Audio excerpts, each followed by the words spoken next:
This the method that the white man uses, how the white man uses these big guns or Negro leaders against the black revolution. They're not a part of the black revolution. They're used against the black revolution. When Martin Luther King failed to desegregate Albany, Georgia, the civil rights struggle in America reached its low point. King became bankrupt almost as a leader.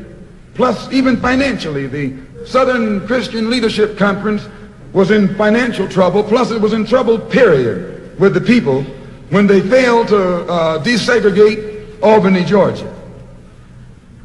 Other Negro civil rights leaders of so-called national stature became fallen idols. As they became fallen idols, began to lose their prestige and influence, local Negro leaders began to stir up the masses. In Cambridge, Maryland, Gloria Richardson. In Danville, Virginia, and other parts of the country, local leaders began to stir up our people at the grassroots level. This was never done by these Negroes whom you recognize of national stature. They controlled you, but they never incited you or excited you. They controlled you. They contained you. They kept you on the plantation. As soon as King failed in Birmingham, Negroes took to the streets. King got out and went out to California to a big rally and raised about, I don't know how many thousands of dollars. Come to Detroit and had a march and raised some more thousands of dollars.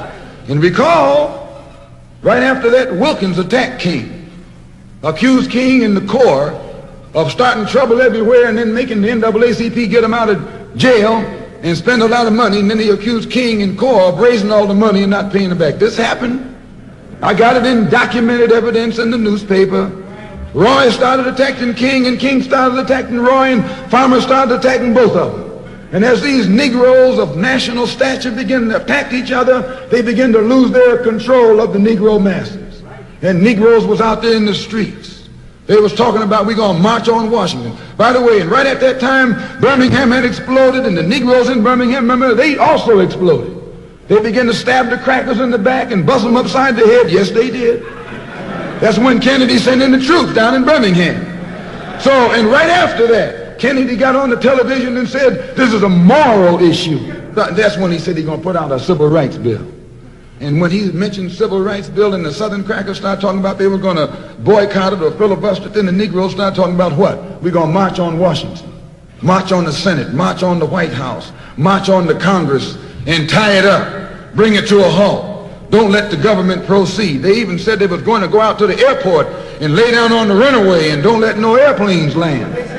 I'm telling you what they said. That was revolution. That was revolution. That was the black revolution. It was the grassroots out there in the street. Scared the white man to death. Scared the white power structure in Washington, D.C. to death. I was there.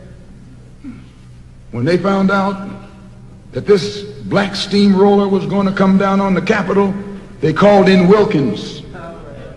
They called in Randolph. They called in these national Negro leaders that you respect and told them, call it off. Kennedy said, look, you all letting this thing go too far. And old Tom said, boss, I can't stop it because I didn't start it.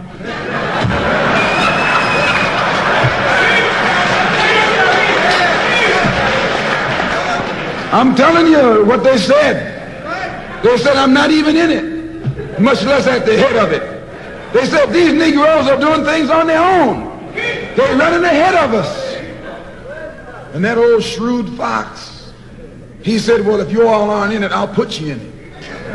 I'll put you at the head of it. I'll endorse it. I'll welcome it. I'll help it. I'll join it. A matter of hours went by. They had a meeting at the Carlisle Hotel in New York City. The Carlisle Hotel is owned by the Kennedy family. That's the hotel Kennedy spent the night at 2 nights ago. Belongs to his family.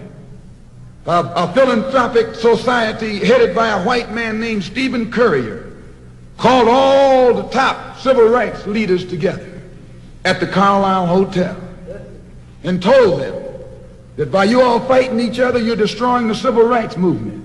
And since you're fighting over money from white liberals, let us set up what's known as the Council for United Civil Rights Leadership. Let's form this council, and all the civil rights organizations will belong to it. And we'll use it for fundraising purposes. Let me show you how tricky the white man is. And as soon as they got it formed, they elected Whitney Young as the chairman. And who you think became the co-chairman? Stephen Currier, the white man. A millionaire. Powell was talking about it down at the Cobo today. This is what he was talking about. Powell knows it happened. Randolph knows it happened. Wilkins knows it happened. King knows it happened. Every one of that so-called Big Six. They know what happened. Once they formed it, with the white man over it, he promised them and gave them $800,000 to split up between the Big Six, and told them that after the march was over, they'd give them $700,000 more. $1.5 million split up between leaders that you've been following, going to jail for, crying crocodile tears for, and they've nothing but Frank James and Jesse James and brothers.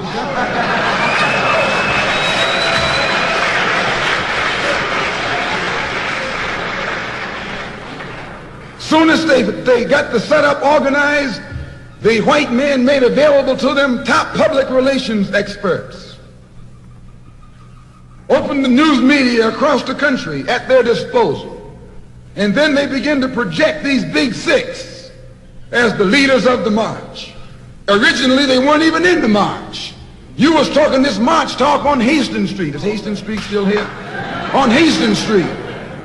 You was talking the march talk on Lenox Avenue, and down on, Fillmore Street, and Central Avenue, and 42nd Street, and 63rd Street.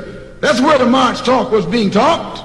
But the white man put the Big Six ahead of it, made them the march.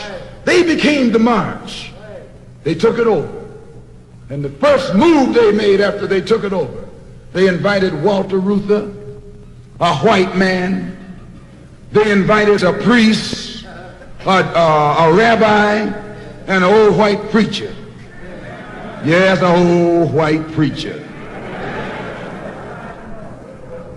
The same white element that put Kennedy in power labored, the Catholics, the Jews, and liberal Protestants. Same clique that put Kennedy in power joined the March on Washington. It's just like when you got some coffee that's too black, which means it's too strong.